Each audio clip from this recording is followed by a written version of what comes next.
Renungan Pagi Bersama Allah di Waktu Fajar oleh Ellen G. White, 11 Mei 2022. Mari kita berdoa. Bapa kami yang di sorga, Allah pencipta langit dan bumi, laut dan segala isinya, Allah yang maha besar, satu-satunya Allah yang benar, yang kami sembah selalu melalui anak-Mu yang tunggal, Yesus Kristus. Terpujilah Yesus, anak Allah yang maha tinggi, yang adalah satu-satunya jalan dan kebenaran dan hidup bagi kami. Pada pagi hari ini kami bersyukur boleh bangun dan berbakti, dan sebagaimana membaca dan mendengarkan nasihat firman-Mu, kiranya ini menjadi pembaharuan bagi masing-masing kami, agar kami semua membasuh diri kami. Beserta kami sepanjang perbaktian ini, kehendak-Mu yang jadi. Ampun kami akan dosa dan salah, karena kami berdoa hanya dalam nama anak Allah yang tunggal, Yesus Kristus, yang adalah Tuhan dan Juru Selamat kami. Amin. Renungan hari ini akan dibacakan oleh Ibu Merlin Mamentu. Kepada Ibu Merlin, kami persilahkan. Terima kasih. Shalom, selamat pagi saudara-saudaraku yang terkasih, dimanapun saja kita berada. Judul bacaan kita pada saat ini adalah Basuhlah, bersihkanlah dirimu. Ayat tema terdapat dalam Yesaya 1 ayat 16. Bunyinya demikian. Basuhlah, bersihkanlah dirimu, jauhkanlah perbuatan-perbuatanmu yang jahat dari depan mataku. Berhentilah berbuat jahat. Tetapi banyak tertarik oleh keindahan Kristus dan kemuliaan surga yang segan-segan memenuhi syarat satu-satunya supaya ini dapat menjadi milik mereka. Banyak yang berada di jalan lebar sama sekali tidak puas dengan jalan yang mereka lalui itu. Mereka rindu melepaskan diri dari perhambaan dosa dan dengan kekuatan mereka sendiri berupaya untuk membuat satu pendirian melawan kebiasaan-kebiasaan berdosa mereka. Mereka melihat ke arah jalan yang sempit dan gerbang sesat, tetapi kesenangan mementingkan diri, kasih akan dunia, kesombongan, ambisi yang tidak suci, membuat suatu rintangan antara mereka dan Juru Selamat itu. Untuk meninggalkan kehendak mereka sendiri, sasaran kasih atau pencarian pilihan mereka memerlukan suatu pengorbanan di mana mereka bimbang dan ragu serta berubah kembali. Banyak akan berusaha untuk masuk, tetapi tidak akan dapat. Mereka menginginkan kebaikan, mereka berupaya untuk memperolehnya, tetapi mereka tidak memilihnya. Mereka tidak mempunyai suatu maksud yang tetap untuk memperolehnya di atas segala-galanya. Harapan satu-satunya bagi kita, jika kita mau mengalahkannya, adalah menyatukan kehendak kita dengan kehendak Allah dan bekerja sama dengan Dia jam demi jam dan hari demi hari. Kita tidak bisa mempertahankan diri dan masuk kerajaan Allah. Jika kita sampai kepada kesucian, itu adalah melalui penyangkalan diri dan penerimaan pikiran Kristus. Kesombongan dan mengandalkan kekuatan diri sendiri harus disalibkan. Maukah kita membayar harta yang dituntut dari kita? Maukah kita membawa kehendak kita ke dalam persesuaian yang sempurna dengan kehendak Allah? Sebelum kita mau, kasih karunia Allah yang mengubah tidak dapat dinyatakan kepada kita. Khotbah di atas bukit halaman 160 dan 161. Pertobatan adalah langkah yang pertama yang harus diambil oleh semua orang yang mau kembali kepada Allah. Alfa dan Omega, jilid 2 halaman 226 dan 227. Terima kasih. Terima kasih atas penata layanan Ibu Merlin.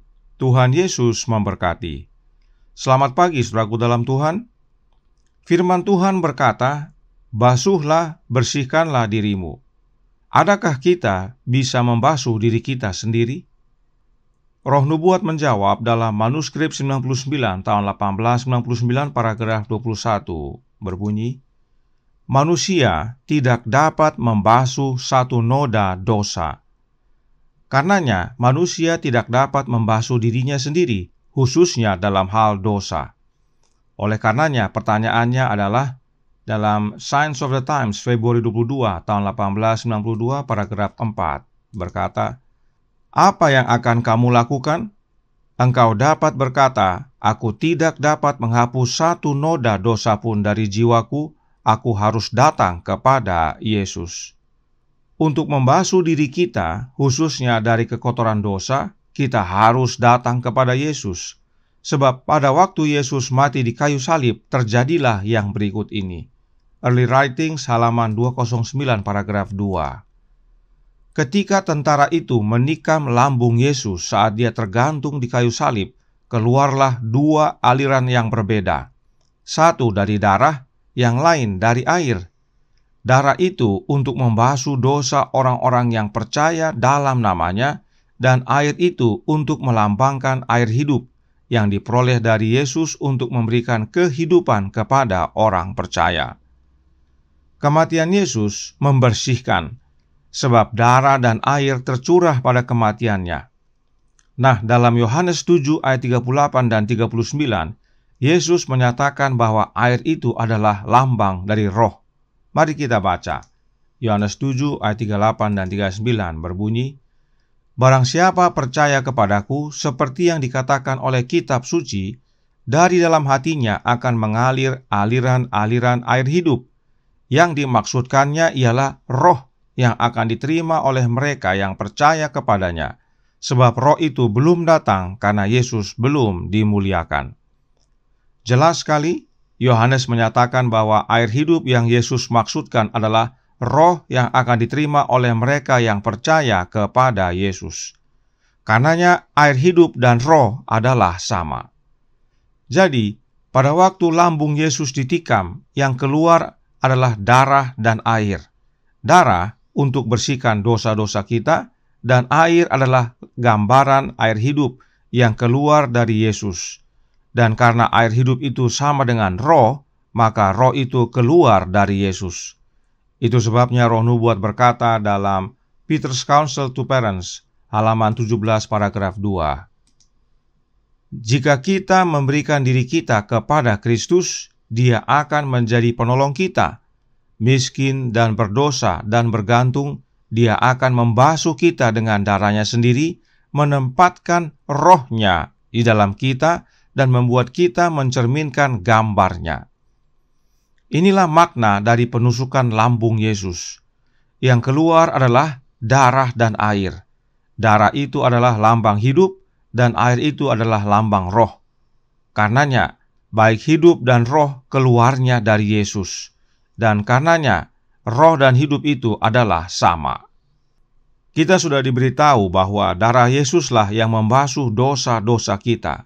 Lalu bagaimana dengan rohnya, yaitu roh Yesus?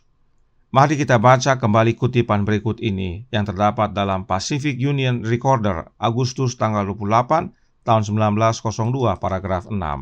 Berkata, ketika hati kita dikosongkan dari semua keegoisan dan dibersihkan oleh Roh Kristus, kita akan menjadi bejana yang cocok untuk digunakan oleh guru. Jelas bahwa Roh Kristus itu membasuh kita, membersihkan kita. Karenanya kita berseru kepada Yesus dalam The General Conference Bulletin April 6 tahun 1903 paragraf 42 yang berkata, terimalah kami apa adanya, basuhlah kami dalam darah-Mu, dan kenakan pada kami jubah kebenaran-Mu. Karenanya, saudaraku dalam Tuhan, untuk membasuh diri kita agar bersih dari dosa dan kuasa kejahatan, Yesuslah satu-satunya yang kita perlukan. Sebab darah dan air keluar hanya dari Yesus. Kehidupan dan roh keluar dari Yesus, dan Dia telah curahkan bagi kita semua. Adakah kita mau buka pintu hati dan terima? Kiranya ini menjadi pembaharuan bagi kita semua, agar buka hati, terima Yesus dalam hati ini oleh kehadiran rohnya, maka itulah wujud pembasuhan atau pembersihan diri kita. Tuhan memberkati, saya bawa dalam nama Yesus. Amin. Mari kita berdoa. Bapa kami yang di sorga, Allah pencipta langit dan bumi, laut dan segala isinya, Allah yang maha besar, maha kuasa, sumber segalanya, yang kami sembah selalu melalui anak-Mu yang tunggal, Yesus Kristus. Terima kasih atas nasihat indah pada pagi hari ini. Singkat, padat, dan jelas, bahwa untuk membasuh, membersihkan diri kami, hanyalah Yesus yang kami perlukan. Kami tidak bisa membersihkan diri kami perlu Yesus. Dan Yesus hadir dalam hati kami oleh kehadiran Roh-Nya. Sebab pada waktu Dia ditusuk, lambungnya mengeluarkan darah dan air. Darah yang adalah hidup membersihkan kami dari dosa-dosa kami.